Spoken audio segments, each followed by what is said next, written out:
Oke semuanya, kembali lagi sama Wom 2 di sini. Setelah kemarin gue baru pulang dari Isekai, kali ini udah saatnya gue kembali ke kalian semua untuk mengisi duit di dompet. Maksudnya, untuk menghibur kalian semua. Dimana pada video kali ini, kita akan lanjutin alur cerita dari anime yang sempat ditunda di minggu lalu. Yang tadinya, gue pengen upload episode 5 barengan sama episode 6-nya. Ternyata, episode 6-nya ini ditunda tepat setelah kreator light novelnya memberikan ilustrasi bergambar emak kandungnya Haruto di Twitter untuk mengapresiasi episode kelimanya. Makanya di video kali ini, gue cuma akan ngebawain 2 episode saja. Tapi sebelum kita mulai, post dulu like dan subrek di bawah, sekalian share sebanyak mungkin agar gue bisa rajin upload kayak sebelumnya. Oke, langsung saja. Persiapkan jiwa MC Wibu Overpower dalam diri kalian, dan inilah dia, Chitsuwa Oresaikyu Desta episode kelima sampai dengan ke-6.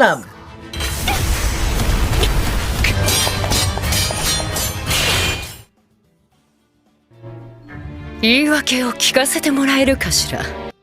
Scene awal dibuka dengan menampilkan seorang ratu berbaju kurang bahan yang sedang menindas anak buahnya yang telah gagal dalam misi pemodern Charlotte di episode sebelumnya. Dan rupanya alasan dari Ratu Giselle yang ingin memoderkan Charu gak lain karena Charu yang dirasa berpotensi untuk menjadi penghalangnya di masa depan nanti. Dengan sangat angkuhnya, ia merasa bisa menang dari sang ksatria hitam. Namun di tengah keangkuhannya itu, secara tiba-tiba じゃあ俺と勝負する黒い戦士参上 kemunculan sungguh tidak terduga. Semua penjaga Ratu Giselle nampak dibuat pingsan hanya dalam sekejap mata. Setelah sedikit berbincang soal tutorial Kuroi Senshi yang bisa masuk ke dalam istananya, pertempuran babak pertama pun dimulai.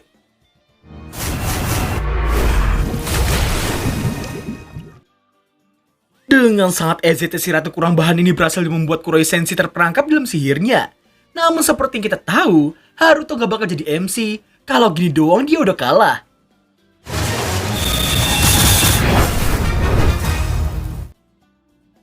Ternyata, titel Putri Kilat yang dimiliki Ratu Giselle juga bukan hanya sekedar julukan semata. Serangannya barusan mampu membuat Kuroi Senshi bertekuk lutut di hadapannya. Namun tentu aja itu hanya akting Haruto yang pengen membuatnya dramatisir. Dan saat ini, giliran Kuroi Senshi lah yang menyerang.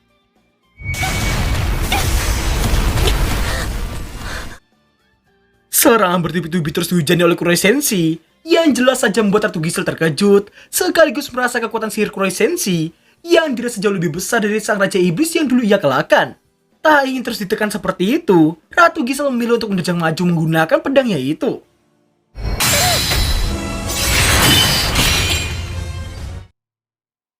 GG sekali. Meskipun punya boba jumbo kayak gitu, tapi kita gak diperlihatkan. Maksudnya, GG sekali. Serangan demi serangan yang ia lancarkan mampu membuat Kuroi Senshi terpojok dibuatnya. Mendengar ucapannya yang merasa jadi orang terkuat di dunia, hal itu jelas membuat Kuroi Senshi ngerasa Ratu Giselle sedang ngelawak.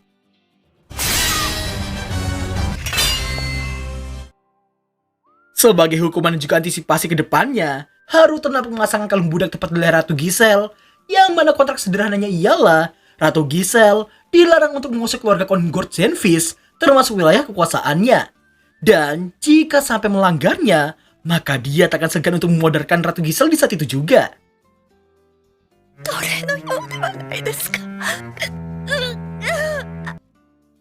Di tengah perjalanan pulang, Haruto meminta Frey untuk tidak lengah, meskipun Ratu Giselle yang dirasa tak akan mungkin melakukan apapun dalam waktu dekat ini.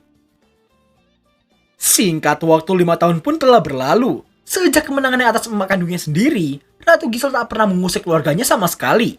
Dan diketahui Haruto yang kini hendak berusia 15 tahun. Sedangkan Charu masih jadi wibu meski 5 tahun telah berlalu. Akan tetapi, karya seni wibu Charu harus dibuat bertekuk lutut di hadapan karya seni milik Frey.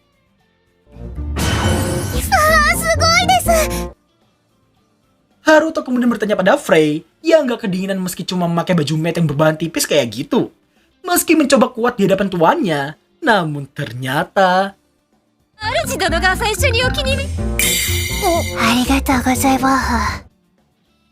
kebaikan hati Haruto yang meminta Frey untuk mengatakan padanya jika butuh sesuatu lagi, malah dimanfaatin sama Frey dengan meminta 10 permintaan tambahan. Namun jelas aja Haruto menolaknya begitu aja. Berbeda dengan Frey yang gobloy, satu permintaan Charu jelas akan dikabulkan sama sang kakak. Namun gua jamin, nih permintaan bakalan membuat Haruto geli sendiri karenanya. Haruto diminta untuk memperagakan ulti area bersalju dengan gaya Power Ranger-nya. さらなる赤に染まれフラッティアイスベルク Meski ngerasa malu dengan gaya gobloknya barusan, tapi Haruto merasa itu bayaran setimpal untuk kebahagiaan yang dipancarkan oleh sang adik. Tak lama kemudian, orang tua mereka datang karena mendengar suara yang sangat keras barusan. Pagord dan Bunata pun terkejut dengan lubang besar di hadapan mereka. Tak ingin identitasnya terbongkar begitu aja, Haruto tanpa menggunakan kartu asnya agar bisa mengecoh mereka berdua. あちらの方の仕業ですシュワッと Singkat cerita, di tengah Haruto yang sedang ngobrol dengan sang bapak, Pagord merasa nggak ada orang yang mengincar Charu selama 5 tahun belakangan. Yang bahkan, Ratu Giselle dikabarkan sudah sangat jarang keluar dari istananya. Orang-orang yang pernah melihatnya menyebarkan rumor soal Ratu Giselle yang memakai kalung budak dan enggan untuk keluar dari istananya. Rumor itu makin parah karena orang-orang pada awalnya mengira itu hanya sebuah fashion eksentrik darinya, tapi karena sudah terlalu lama, teori konspirasi pun mulai bertebaran di mana-mana. Mendengar semua itu, jelas membuat Haruto merasa itulah kedamaian yang ia impikan selama ini. Namun di tengah kebahagiaan yang hendak kembali ke kamarnya, buat menolep lagi, gak ada angin, gak ada hujan, tiba-tiba Pagord memberitahukan Haruto yang harus bersekolah di ibu kota musim semi nanti. ちょっとコンビニ行ってきて急になんてこと言い出すんですか Meski berusaha menolaknya, tapi Pagord tetap gak bisa melakukan apapun. Haruto yang terus menolaknya juga dan menganggap sekolah sebagai kutukan. Namun karena gak bisa ngelawannya, dirinya pun tersungkur ke tanah dan menangis kehidupan nolepnya yang bakal musnah gak lama lagi. Karena alasan yang gak logis gak diterima untuk menolak aturan bersekolahnya, dengan mata membaranya, Haruto bertekad akan menemukan alasan kuat untuk menolaknya. Scene berpindah ke kastil keluarga Zenfis. Ternyata alasan Haruto yang harus pergi bersekolah ialah karena ia mendapatkan surat rekomendasi dari sang raja. Yang pastinya Mariane lah dalang dibalik surat tersebut. Haruto pun mempertanyakan alasan Mariane yang ingin dirinya bersekolah. Tidak cuma itu, terdapat informasi yang memberitahukan Laius yang akan lompat kelas dan masuk ke sekolah yang sama dengannya. Yang bahkan ada pesan yang secara nggak langsung meminta Haruto untuk berteman baik dengannya. Karena surat rekomendasi itu, Haruto cuma bisa pasrah dibuatnya. Pagord juga memberitahukan kekhawatirannya yang menduga Ratu Giselle yang akan melakukan sesuatu yang melibatkan Mariane dalam rencananya. Namun di luar itu semua, Pagord juga ingin Haruto ngeliat dunia yang jauh lebih luas dan berinteraksi dengan orang-orang di luar sana. Mendengar harapan sang bapak, Haruto pun mencoba lebih dewasa dan menuruti setiap ucapannya. Setelah menerimanya, Pagord memberitahukan Haruto yang memerlukan maid di sana. Meski awalnya dirasa gak butuh, namun karena maid akan membantu setiap urusannya di sana, Haruto memikirkan orang yang cocok dan terbesitlah sosok Frey di kepalanya. Tapi Pagord memberitahukan Haruto yang dilarang membawa Frey si maid Gobloy. フレイはいかんぞ。問題しか起こさない Sang bapak yang berniat mencarikan maid baru untuknya, namun Haruto menolaknya dan jadi kebingungan siapa yang akan ia bawa. Namun secara tiba-tiba, 私なんてどうかしら。それはちょっと。 singkat waktu, setelah memberitahukan apa yang terjadi pada cloningannya, gua awalnya ngira cloningannya itu akan mulai lebih bertanggung jawab. Tapi ekspektasi gua pupus begitu aja, karena istilah buah tak jatuh jauh dari pohonnya. Setelah melalui battle bacot antara Haruto Ori melawan Haruto KW, karena Haruto Ori yang merasa gak masalah membuang satu Haruto KW, karena masih punya banyak cadangan lagi. Namun berkat bujukan dari Charu, ia tidak jadi membuang Haruto KW 1 di hadapannya itu. Ngeliat Haruto KW stres bukan main, Haruto pun kasihan dan hendak memberinya sihir pelindung agar badannya nanti tidak terluka sama sekali. Haruto Ori memberitahukan dirinya yang tak akan menerima keluhan yang lainnya. Haruto KW yang merasa gak bisa melakukan apapun terhadap perintah dari sang Ori, dirinya menurut demi melindungi kehidupan nolapnya nanti. 頼んだぞよし交渉成立だ Scene berlanjut di suatu rumah kayu terpencil yang dibuat oleh Haruto untuk memenuhi kualitas hidup nolapnya. Di tengah Haruto yang lagi ngegame, Charu dan Frey datang memecah keheningan yang ada. Charu yang masih ngewibu meminta untuk disetelkan anime kayak biasanya. 昇天しちゃいます。ラブ&ピース NS0 Dari ucapan Haruto, dikit oleh Charu yang jarang ke kamarnya lagi buat nonton anime. Charu pun nampak sedih karena belakangan waktu ia terus disuruh belajar dan sempat ditegur untuk gak noleh bareng Haruto di kamarnya. Untungnya, Frey masih bisa dibujuk untuk membawanya ke tempat sang kakak.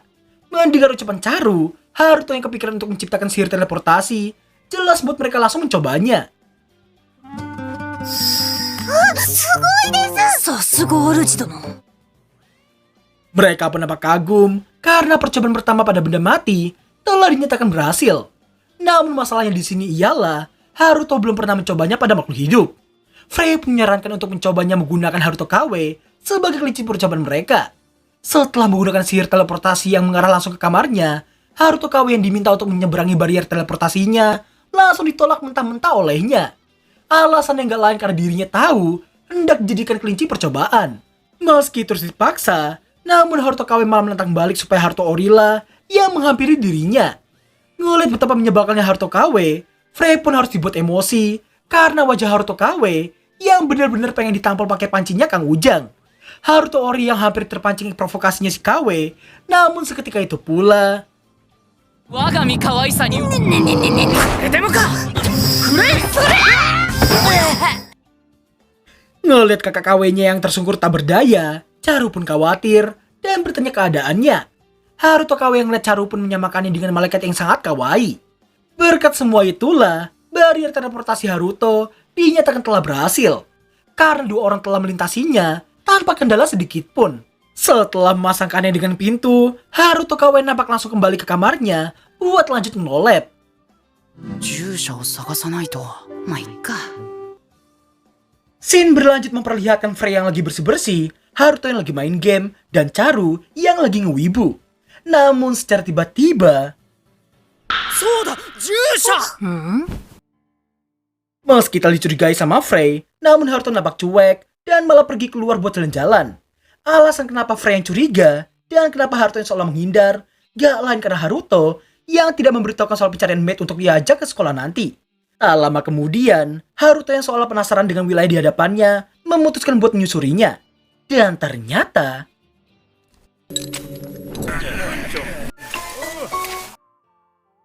ya, terdapat desa kecil yang telah dibangun sama para skeleton yang diselamatkan Haruto 5 tahun yang lalu. Ngeliat tuan mereka yang ada di sana, para skeleton serentak langsung menyambutnya dan memberi hormat padanya. Haruto pun terkejut karena pada awalnya dia cuma memberikan tanah pada para skeleton, tapi entah bagaimana bisa menjadi sebuah desa dalam waktu 5 tahun saja. Skeleton yang bernama Johnny ini merupakan ketua kelompok yang ditunjuk sama Haruto sebelumnya. Haruto menanyakan kenapa bisa ada banyak monster selain para skeleton di sana.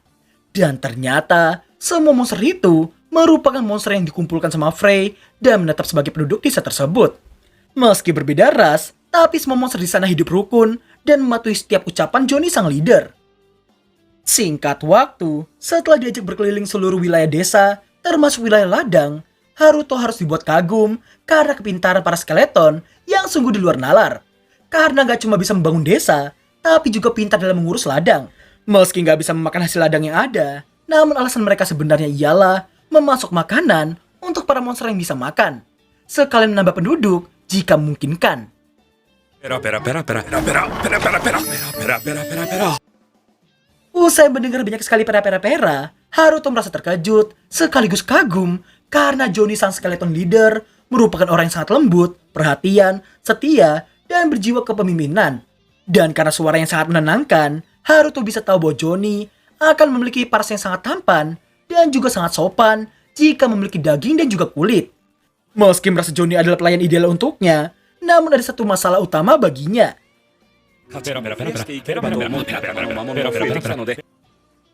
Haruto merasa bisa sableng kalau setiap hari dirinya kudu ngedenger skeleton pera-pera.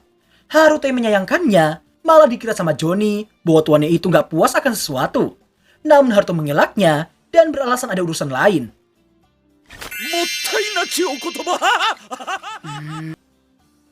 Seperginya Haruto, dirinya nampak sedang duduk di pinggir danau sembari bersedih karena belum bisa menemukan pelayan untuknya.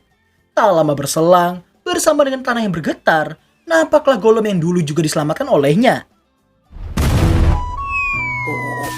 もいたんだよね。 Gigan adalah nama yang diberikan Haruto untuk golem di sebelahnya itu. Terlihat Haruto dan Gigan yang duduk bersama sembari merenungkan masalah masing-masing. Tak lama kemudian, Gigan nampak memberikan sepucuk bunga untuk tuannya itu. 綺麗だったから。 乙女かよ。 Waifumu golem mas, waifumu golem woi. Suara kawaii dengan kelakuan bak seorang gadis yang sedang kasmaran jelas membuat Haruto terkejut karena nggak menduga golem miliknya memiliki gender cewek. Meski sifatnya dirasa cocok untuk jadi pelayannya, tapi jelas gak mungkin karena badannya yang dirasa terlalu gede. Haruto yang tahu dia adalah satu-satunya golem di sana menanyakan keadaannya dan mengira Gigan merasa bosan di desa itu. 主、好き。 俺かい。 Mas, waifumu golem mas, waifumu golem woi. Sepulangnya Haruto, dirinya nampak langsung diinterogasi sama Frey, bak seorang istri yang lagi ngegap suaminya abis berhasil lole sama cewek lain. Meskipun awalnya Haruto hampir memilih Frey sebagai pelayannya, tapi karena keinget ucapan sang bapak, mau tak mau Haruto harus sedikit membentaknya. お前には関係ない。 Singkat cerita, di scene ini kita bakal ngeliat penyesalan Haruto karena telah membuat seorang putri bangsawan isekai super kawaii menjadi sesosok entitas yang dinamakan wibu elit. Karena Charu mulai memikirkan nama-nama fantasi yang hendak ia berikan pada Kuroi Sensei alias kakaknya dalam wujud kesatria kegelapannya. シュバルツァ・クリーガー、略してシバです。 Dari penjelasannya, Charu ngedapetin nama The Hellslinging Slicer itu dari internet, yang mana artinya adalah dewa kehancuran sekaligus dewa penciptaan dari sebuah negara. Gak cuma memberi nama pada Kuroi Sensei, tapi Charu juga memberi nama pada desa para monster dengan nama Pandemonium. パンデモニウムはいかがでしょう。素晴らしい。 Scene berpindah di suatu wilayah bersalju, di mana terlihat seekor Blue Dragon yang sedang diburu sama para petualang. Menolak untuk modiar, si Blue Dragon itu nampak kabur cukup jauh sebelum akhirnya terjatuh dan menyebabkan dirinya terbawa oleh longsoran salju di sana.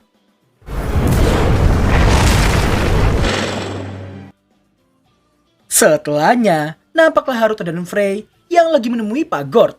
Yang mana ternyata Pak Gord telah mendapatkan laporan soal Blue Dragon tadi yang tumbang di wilayah perbatasan antara kerajaan mereka dengan kekaisaran. Supaya gak ada korban jiwa, Frey pun diminta buat memeriksa situasi di sana. Namun jelas saja Frey menolaknya dengan dalih dirinya cuma akan menuruti perintah Haruto saja. Akan tetapi, di saat Haruto yang memintanya buat memeriksanya, Frey yang nampak enggan jelas membuat Haruto penasaran dan bertanya padanya. Yang mana ternyata Frey gak mau menyelamatkan Blue Dragon itu karena ras tersebut diduga cuma bersembunyi di kala ras iblis perang besar-besaran dengan ras manusia ratusan tahun yang lalu. Haruto yang memahami perasaan Frey meminta waktu untuk memikirkan hal tersebut. Di luar ruangan, rupanya Charu menguping pembicaraan mereka sedari tadi. Setelah ditegur sama sang kakak, Charu pun minta maaf dan memohon agar Frey mau menolong Blue Dragon itu. Frey yang gak tahan sama entitas kawaii yang disebut Charlotte ini pun tak punya pilihan lain selain mengiyakannya.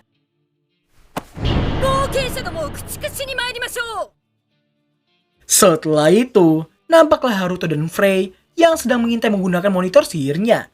Setelah menemukan lokasi Blue Dragon, mereka yang juga mendapati para petualang yang sedang mencari si Blue Dragon itu jelas membuat Haruto dan Frey harus bergegas menemukan Blue Dragon itu terlebih dahulu. Di tengah tidak berdayanya Blue Dragon itu, para petualang berhasil menemukannya di saat mereka yang hendak menghabisinya secara tiba-tiba.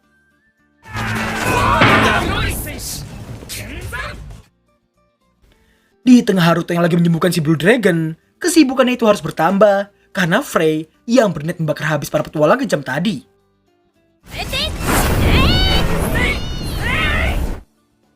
Setelah Blue Dragon itu tersadar, Haruto yang belum selesai berkenalan nampak dibekukan sama naga gobloi itu.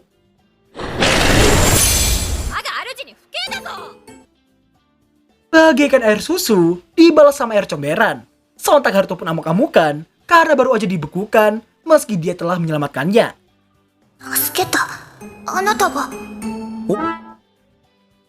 Sontak Haruto pun terkejut karena naga itu adalah orang kedua selain Frey yang mampu berkomunikasi melalui telepati. Singkat cerita, Haruto nampak dikacangi meski baru aja menanyakan namanya. Blue Dragon itu malah menanyakan alasan Frey yang merupakan ras iblis tapi malah patuh pada seorang manusia. Frey yang gobloy dengan senang hati akan memberitahukan kehebatan Haruto beserta dengan awal kisah cinta mereka berdua. というわけだ。 Blue Dragon itu kemudian minta maaf karena gak ikut battle di saat ras iblis dan manusia saling beradu mekanik ratusan tahun yang lalu. Hal itu dikarenakan rasnya tidak suka kekerasan dan lebih milih menyendiri di suatu gunung. Haruto penampak sangat kagum karena Blue Dragon yang mampu menolep selama ratusan tahun di dalam sangkarnya. Setelah ditanya tutorialnya, Blue Dragon itu memberitahukan awalnya dia cuma berdiam diri dalam goa, sampai pada suatu hari ada seorang petualang yang singgah di sana menjatuhkan sebuah buku yang membuat si Blue Dragon ini berkeinginan untuk membaca lebih banyak buku lagi. Hingga pada suatu waktu, ia terus mendatangi pemukiman manusia dan selalu membawa banyak buku dari sana untuk dibaca di dalam gua nanti. Akan tetapi, kebahagiaannya itu harus pupus dalam seketika karena para petualang yang mulai memporak-porandakan sangkarnya dan membakar habis semua buku yang telah susah payah ia kumpulkan. Hal itulah yang membuatnya bersedih sebelum akhirnya pergi dari sana. Setelah mendengar semua itu, Frey yang tadinya benci pada ras Blue Dragon membuat pengecualian untuk Blue Dragon di hadapannya itu. Dirinya mengakuinya sebagai saudarinya dan mengizinkannya buat tinggal di Pandemonium. Haruto yang gak tahu itu di mana, nampak dijelaskan sama Frey. 娘がそう呼んでおりました。そうですか。 Setelah diajak sama Haruto, Blue Dragon itu merasa bahagia dan mengaku memiliki hubungan dengan orang lain seperti itu adalah impiannya sejak lama. Usai berterima kasih untuk semua kebaikan Haruto tadi, dirinya pun mengakuinya sebagai tuannya. Namun dari roman-romannya, Haruto menyadari sesuatu berdasarkan pengalamannya dengan Frey di episode pertama. Yang ternyata...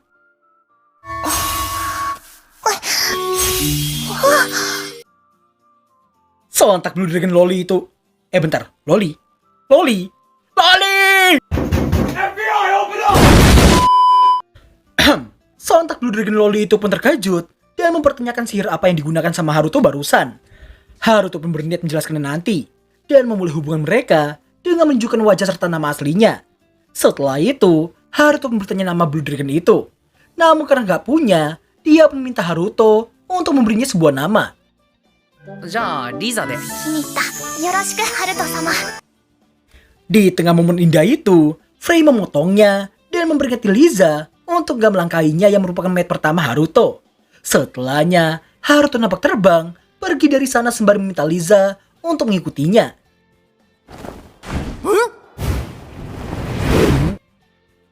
Haruto pun memuji kehebatan Liza yang bisa terbang meski dalam wujud manusianya. Di tengah tuan dan juniornya yang terbang pergi dari sana, Frey yang bukan dari ras yang bisa terbang, cuma bisa jengkel dan pergi menyusul mereka berdua.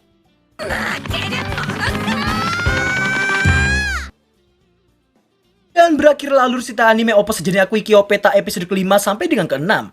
Gua cuma mau ngasih tahu ke kalian bahwa asalnya hari Senin, kayaknya gua gak bakal upload dulu. Tapi gak kayak kemarin kok. Gua cuma mau ngedit sehari buat Okashina Tensei episode ke-8 dan juga ke-9. Biar hari Selasanya, gua bisa upload 2 episode langsung. Tapi inget guys, bukan berarti gua ngedit episode ke-8 dan 9-nya terus artinya episode 10 dan 11 sudah ada. Anime rilisnya itu seminggu sekali tetep ya. Guanya aja yang udah ketinggalan 5 minggu lamanya. Makanya pas gua berhenti di episode ketiga di minggu ketiga musim ini, episode ke-4 sampai ke-8 itu udah rilis. Nah, itulah kenapa gua mau ngejar sampai episode ke-9 yang bakalan rilis di hari Selasa besok. Episode 3 sampai 7 kan udah, tinggal 8 dan 9-nya. Ya udahlah itu doang sih pemberitahuannya. Oh ya satu lagi, musim depan gue bakal mulai fokus ke YouTube lagi. Karena wisuda gue kayaknya masih 2 sampai 3 bulan lagi. Jadi masih banyak waktu buat mengisi Maksudnya, mengisi kekosongan kalian semua. So thanks for watching dan sampai jumpa di episode ke-7 minggu depan. Bye bye. 黒い戦士剣山